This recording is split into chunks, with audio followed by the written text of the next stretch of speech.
Hello and welcome to this week's edition of the CertiK Security Leaderboard Showcase. My name is Jesse. I'm your host for this series. As you all know, in this showcase, I host a project for a live AMA where we discuss their work with CertiK, the security leaderboard, and we throw in some questions submitted from you, the viewers. Our goal is to raise the level of security and transparency across the entire Web3 ecosystem. The security leaderboard, found at CertiK.com, is a free tool to help you safely navigate the blockchain world. It's one of the many tools in the CertiK security suite that secures the Web3 world.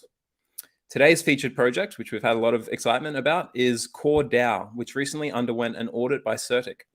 I think we have a little video to play here, so let's take a look at that.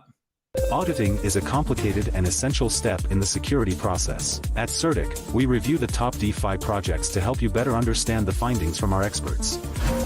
CoreDAO is the official decentralized organization developing the Satoshi Plus ecosystem. CoreDAO's mission is to build the strongest and most inclusive community in Web3. This audit covers CoreDAO on the Ethereum platform. The summary describes the audit and the types of analyses used.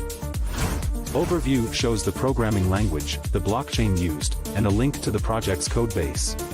The vulnerability summary lists issues that need resolution. Audit scope displays which contracts were audited.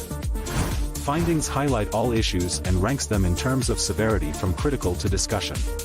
In this audit, we found 0 critical, 1 major, 0 medium, 3 minor, and 8 informational issues. CoreDAO has resolved 7 of the issues. Visit CertiK.com for the full report. You can take a look at that audit report at CertiK.com and examine the findings and the alleviations to those issues proposed by the CoreDAO team. So today we've got BRENDON SEDO from CoreDAO on the show to tell us some more about the project. Thank you for coming on the show, BRENDON. Thank you for having me. No worries. Yeah, looking forward to it. We've had a lot of interest about this. So how about we start with what's the ideology behind Core? What problems is CoreDAO solving? Sure. So first of all, thanks for having us, and kudos to your social team. You guys have done an incredible job. So it's exciting to be part of this. So Core's got a really interesting story. You asked about the ideology. It was really the result of a debate between two friends. So one of which was, at the time, a bit of an Ethereum maxi, really excited about the composability and smart contracts in Ethereum. The other was what you would call almost a Bitcoin maxi. And the two were basically having a debate about the future 3 years ago. And where that debate kind of led was to the creation of Core, which is taking the best of both of those worlds. So taking the composability of Ethereum with the decentralization and security that Bitcoin and specifically proof of work provides. So that was the genesis of Core. And they felt it really was, the first solution to solve what we call the blockchain trilemma, and not have to make trade-offs on an L1. So that's really the ideology or how everything started, and it's been a couple years journey. For sure, interesting to combine the best of both worlds. There, we know the benefits of Bitcoin and its decentralization, and Ethereum's open source composability and functionality. So CoreDAO uses a sort of novel consensus mechanism, Satoshi Plus. How does this differ from other consensus mechanisms that viewers might be familiar with, like proof of work and proof of stake? Yeah, it's a great question. That's really the differentiation with CoreDAO, compared to other, complete proof of stake L1s or EVM chains. So the Satoshi Plus is really interesting, and it is novel in that it actually combines both proof of work and proof of stake. So we run validators who are confirming the network, and they actually take in delegated proof of work from mining pools. So they're actually delegating their hash rate. And then we also have a delegated proof of stake component. So users can delegate their core as well, like any other delegated proof of stake system. So what that means is we then have a very unique scoring system for the validators that takes both proof of work and proof of stake into account. And that's a different mathematical model. And basically that results in a very decentralized, secure consensus mechanism that's different than what we've seen from anything else out there. Interesting. That's yeah, it's good to see the innovation happening on multiple levels there. And if you head over to the CoreDAO webpage, you can actually see the number of miners that are securing the network. How have you managed to onboard millions of miners to the ecosystem? Yeah, great question. So I should clarify. No, I would love to have millions of miners on board, Bitcoin miners, and obviously we're working towards that. We're with the mining pools as well. But on our website, when we say miners, we actually mean those are users pre-mining Core. So you may have noticed we have like an amazing community, right? Incredible Absolutely. Discord, Twitter, very engaged base. A lot of people that really believe in the ethos of Core. And what you see there is basically we've partnered with an app called the Satoshi app to basically pre-mine a bunch of Core tokens that are going to come out with the eventual mainnet launch and community airdrop that we'll be doing. So to clarify, those are not actually Bitcoin miners. We call those miners users that are mining Core. And we're really excited about this launch. We actually see it as one of the fairest launches since Ethereum. We don't have any VC insiders. We're dropping, a significant portion to these early users and airdrop directly to the community. So it's something that we're really excited about. And again, kind of goes back to the ethos of crypto that we really haven't seen in years, frankly. Very cool. Can you tell us any more about that launch? Are there any dates you can release? Or yeah. Well, I wish we'll kind of do a bit of a teaser here. We're obviously very close. That's probably there's probably a ton of questions around that. All I can say is that we're very close. As you can see, we just completed our audits with CertiK, Least Authority, and Halborn. We pretty much have a green light. So all I can say is that it's coming very soon, and we're really excited about what's coming. It's good to hear. Good to hear that you're prioritizing security before launch as well, and making sure it's a complete finished project before it hits mainnet. Now, obviously, you've got DAO in the project name, Decentralized Autonomous Organization. So governance and community engagement is clearly important to the team. How can people get involved with Core and contribute and get involved with the project? Yeah, it's a great question. And with this huge community comes a lot of talent and amazing people that are part of the community. So in terms of I can just talk to the contributors now. We're spread out all over the world. And we have some brilliant people working on Core in all areas.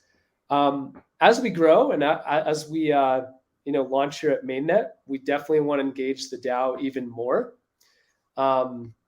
We definitely don't have a maxi philosophy in any way around Core. We just have a lot of people excited about the technology and the community itself. So how can people get involved? We have an amazing Discord. If you haven't joined, I think we're getting really close to 150K members. There are roles you can apply for. We are actively submitting proposals and projects that people can work on and what they can contribute to the DAO. We're also open to ideas. We've got a really vibrant ideas channel. We've got a partnerships channel. So there's a variety of ways, and we're looking to really engage this huge community to help and grow this contributor community over the coming months. For sure. That's one of the best things about Web3 is people can get involved and contribute what they can and benefit from the experience and talent of others. We're like one example, just to chime in, like we're running, this is very simple, but we ran a little NFT contest, got some amazing contributions from the community who came up with some pretty rad designs. And I know we're coming pretty close to the final votes there, but just a small example of ways that people can contribute. That's good to hear. Good to hear that you got people getting involved already. And so obviously an NFT project. And what other applications and services can people expect on Core after your mainnet launch? Yeah, so I think it's just important to note, like we can mention some of the projects for sure. The most important thing is though, at launch, like we're fully functional. We're a fully functional EVM chain, literally a fork of GETH. So you can really do anything from a development standpoint and from a user standpoint. So I just want to make that clear. So we're really excited about that. We'll have full functionality on mainnet launch. From there, we've got a variety of DeFi products launching. You'll be able to swap.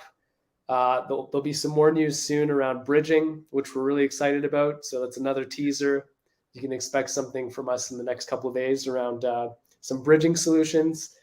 And then there's quite a few exciting NFT projects. There was one that just sold out their pre-mint on testnet, I think within minutes, and that's going live on mainnet when we launch. So there's a bunch of exciting projects launching come day one, and then we're really just trying to build on the table stakes functionality thereafter, right? There's like a million things that we can do. We just can't do it all from the start. We really just want the pun intended core features from the start, and we're going to build on top of that. So we're really excited. Obviously, you can stake as well. Mint NFTs. There's going to be a lot of cool things coming. That's good to hear that you're building out the infrastructure that will help people get involved, and bridges as well. I mean, we've from a security angle, we've seen the importance of bridges and also the value that they can provide to alternate chains, and also the risks of sort of launching before these might be ready for full adoption, and the vulnerabilities that can ensue from insecure bridges. So yeah, security is really such a priority for infrastructure and for getting people feeling safe and willing to transact on your chain and everything. And I took a look at your white paper, and I came across a great phrase. You said that Satoshi carved scarcity out of the stone of abundance, and this might be a bit more of a philosophical question behind core, but I just wondered if you could talk about how scarcity enables abundance. That's in Web3 and core more generally. What's the relationship there? Yeah, that's a great question, and I'll do my best to answer it because I didn't personally write the white paper, but obviously we talk about this as one of the values here within core. So really, the philosophical piece to that is, we actually have a hard cap on the core tokens, similar to the 21 million hard cap in Bitcoin. We also have a hard cap, and forgive me, it's 2.1 or 21 billion tokens. I think it's 21 billion tokens. So we're excited about having a very sound money source in the age of kind of infinite scalability and technology costs going down. We really wanted to take the sound money principles that Bitcoin created and input that in core. So to be clear, there's going to be a hard cap on the core supply as a clear sound money source, and that's really what we meant by that in the white paper. Sure. Yeah. No, it's good to hear. Good to hear that the community can be guaranteed a hard cap and not infinite inflation of the token supply. Let's turn now to security. You've already mentioned the commitment that your project has to security. Why did you go with CertiK to audit your smart contracts? We just loved the name. The name CertiK was great. No, just kidding. Really with CertiK, you guys are one of the most trusted names in the space. It was really an easy choice for us to be one of the audit partners. We just felt you guys were a very trusted, well-renowned name in the space. So that's why we went with you guys, and we wanted nothing but the best. I may be leading into security a bit more, but security is crucial in Web3. We're really relying on code, right? And there's a lot of benefits to that, smart contracts and code, but you really need to measure, 3 times and cut once. For sure. Especially with a big launch like we're having. So yeah, we really just wanted to go with the best. And as you saw, we had multiple audit partners. We really wanted to make sure that we were, secure and in a great spot before launching. And, we've developed a brand new consensus mechanism as well. So with that, came a lot of work, obviously, to make sure that it's working properly and it's secure. Right. Yeah. Anytime you implement a sort of a new feature or anything like that, you really want to make sure that it's been battle tested and proven to be safe. And it's such an important value for the community as well. I think knowing that a project takes security seriously is such an incentive to get involved and know that you're not going to be exposing yourself to any any risks that you're not aware of. And that's why the audit reports, I think, are so important, because people can really take a look at the audit report, read it for themselves, see the findings, see what remediations and alleviations your team has implemented, and make a decision from there.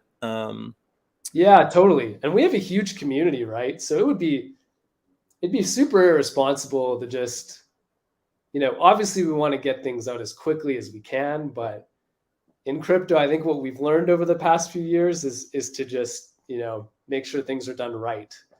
And especially when, we're going to be airdropping, I believe 8 million addresses. Wow. 8 million addresses are going to have Core upon mainnet launch. That's a huge responsibility, right? So we just really wanted to make sure that things are in a great spot.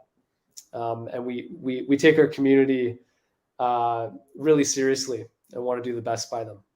Right, there's a real responsibility there when you're getting user deposits and things like that, and you want to take that responsibility seriously and prioritize security. So obviously, Core is going to have some DeFi protocols built on top of it. Would you say that DeFi is inherently safer than CeFi? What are the risks you see and the comparative advantages there? Ooh, that's a great question. So I come from a bit of a CeFi world in a way. Have worked in tech for over a decade and have launched, traditional financial products, Yep. But more targeted at small businesses. It's hard to say, right? I think that there's benefits to some CeFi programs in a way, in that, you may have some insurance, the big centralized providers can make things right, but a lot of times they can't. I think the value of DeFi is just the abstraction from gatekeepers, the simplicity, the speed, the ability to do things on your own, kind of that self-sovereign angle. Yeah. And is it safer? I think long term, it should be incredibly safe. We're obviously seeing some hacks, et cetera, but the reality of crypto is it's still pretty new. We're still learning. I think people are taking security a lot more seriously now. So I think they're both inherently safe. I prefer the crypto angle because, I just like to own my own funds and do what I want. I like the sovereign angle. I don't like gatekeepers and centralized middlemen, per se, right? So I think they both have their pros and cons. It's kind of a nuanced answer, obviously. But I think that DeFi protocols should get safer and safer as long as security is taken seriously moving forward. Absolutely. And I mean, that's why we're all here, the self-sovereign, sort of removing the middlemen.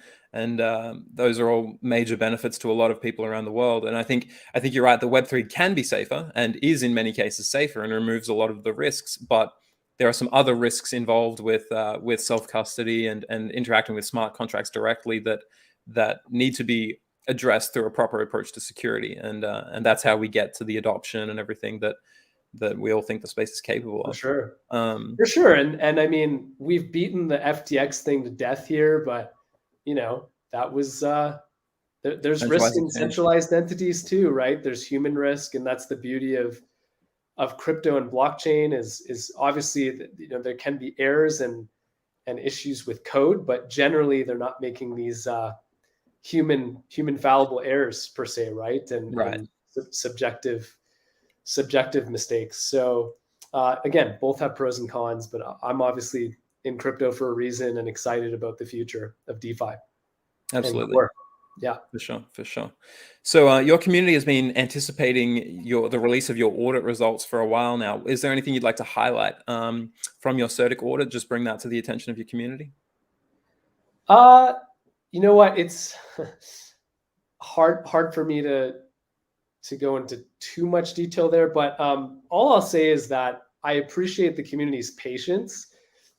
We're a lot of our contributing team is in the Discord. We're monitoring what people are saying. We're trying to do best by the community, and we know that this has been a while, a couple months of delay. So we just really appreciate that they were patient. And, we've been working really hard, and you can obviously tell by the report. I think we were ranked like pretty highly, correct? We one of the top ranked projects, that's for a reason. We worked really hard and took security very seriously, and have a very talented team. So again, just appreciate the patience from the community. Everything's rolling. We're getting there. We really appreciate you guys, and we're going to do right by you all for sticking with us and believing in the core values of Core. The core values of Core. I like that.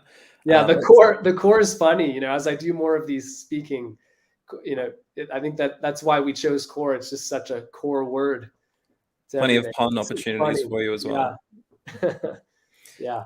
Let's go now to some community questions, some audience submissions. So we'll try and stay away from token price. I see in the chat that there's a lot of discussion about that, but a bit more generally. So obviously this year has seen a decline in the market value of cryptocurrency more generally. How has Core managed to keep building and to be releasing at this time in the broader sort of market climate? Yeah, great question. We've obviously had to remain a little lean. And what I mean by lean is, we're not spreading cash around. We don't have a huge treasury, nor have we raised VC funds. And that was a very intentional decision. We wanted to be different than all the other chains, raising boatloads of capital and enriching insiders. So again, that's made it tough in some ways, but we felt that sticking to the values of and ethos of crypto is more important. So how have we been able to do that? We've just had a very lean team. We're not spreading money around. As you know, there's a lot of chains with huge grant programs, paying lots of money to get projects on board.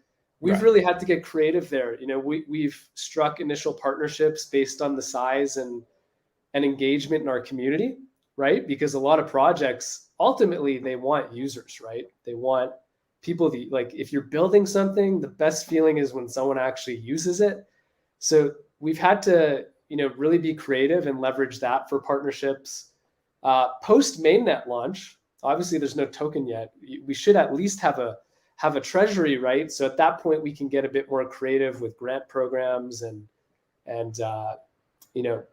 increase the size of our contributors.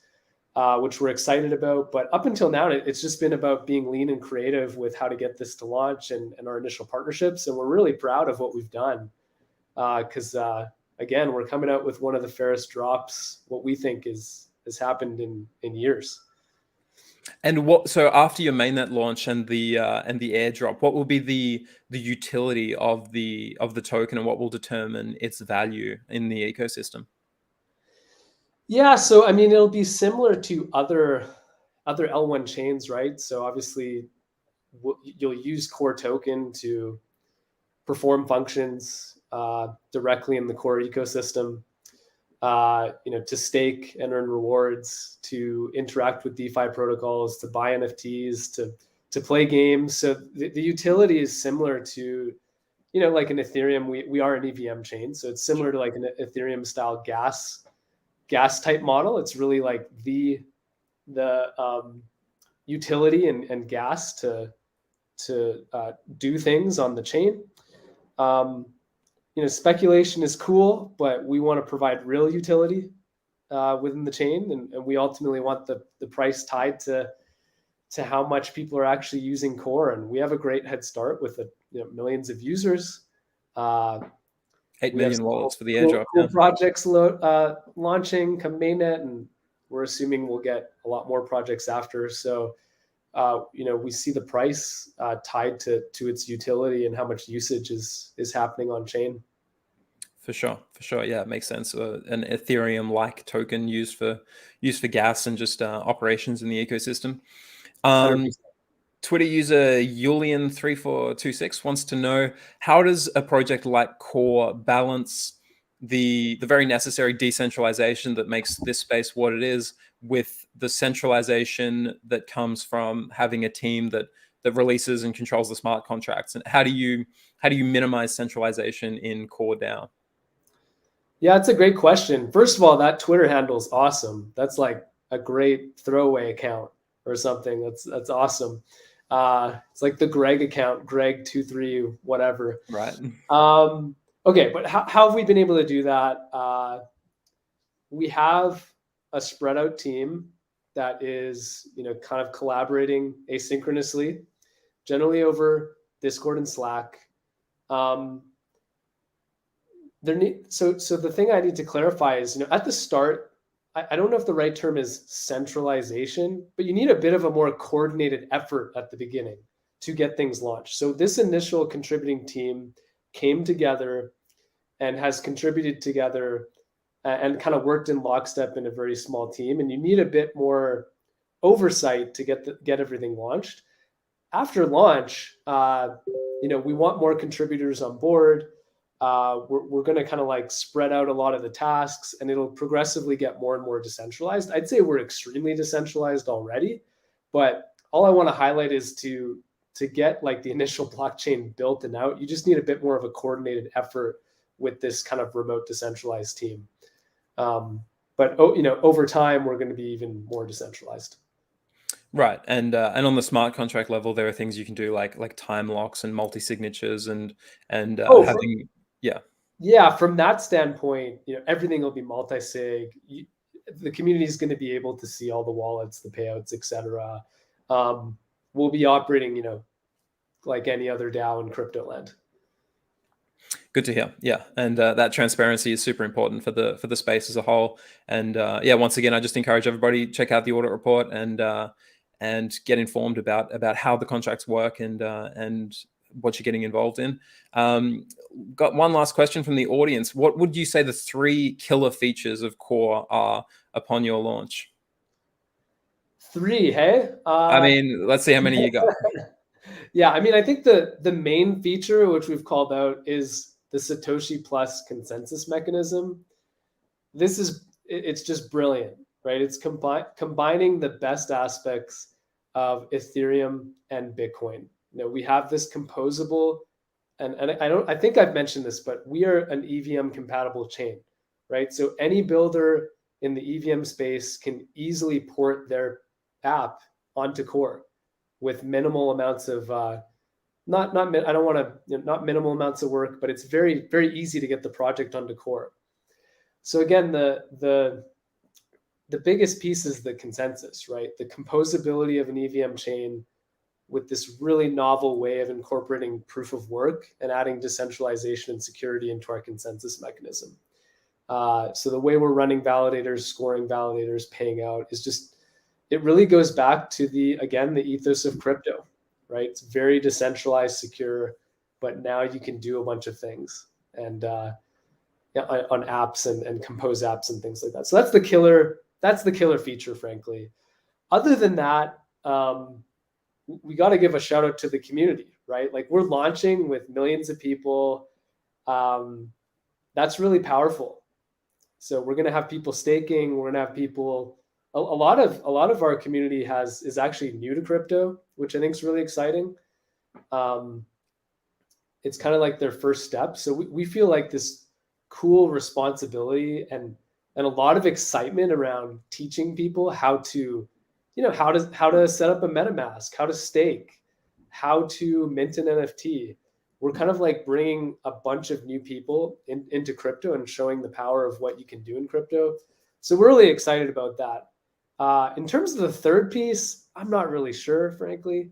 2 killer apps is probably enough. Yeah, I think that's cool. We have great security. We have great security partners, who crushed it for us. And I think we did a great job. A lot of questions in the chat. I'm just wondering, is CoreDAO do you have any plans to undergo team member KYC just to give that extra level of assurance to your community about the verified identities of the people behind the project? Yeah, that's a great question. We likely will. But the one thing is we're a pretty decentralized team at this point. And so we're not, there's no issue around sharing identities, which I think, that's a great question. I can go back to the team on, and we'll likely share that. I think the big thing for us is we don't necessarily want one person. Like, as you notice, I'm not scared to necessarily show my face, but we have the Core logo. When we think of like a decentralized community and chain, we don't really want like one person to be on the spotlight. We're really trying to highlight like a bigger decentralized team. And it's really about the DAO and the users themselves, because we're a very decentralized team. There isn't necessarily going to be like one decision maker. So that's why we're just like, when we come out with content, even when we're tweeting, it really comes from CoreDAO, comes from the community itself, and the decentralized community. So that was like a bit of a long-winded response. So yes, we will likely share who's contributing with CoreDAO. No, we're not going to have one person necessarily represent Core or two, because we see this as bigger than a couple people. It's a decentralized, massive community building up this awesome ecosystem. Good to hear. Good to hear. That's about all we have time for today. Are there any last words you'd like to leave the audience with? I know everybody's looking forward to the airdrop and mainnet launch. Yeah. So first of all, thanks to CertiK. Thank you for having us on and the great questions.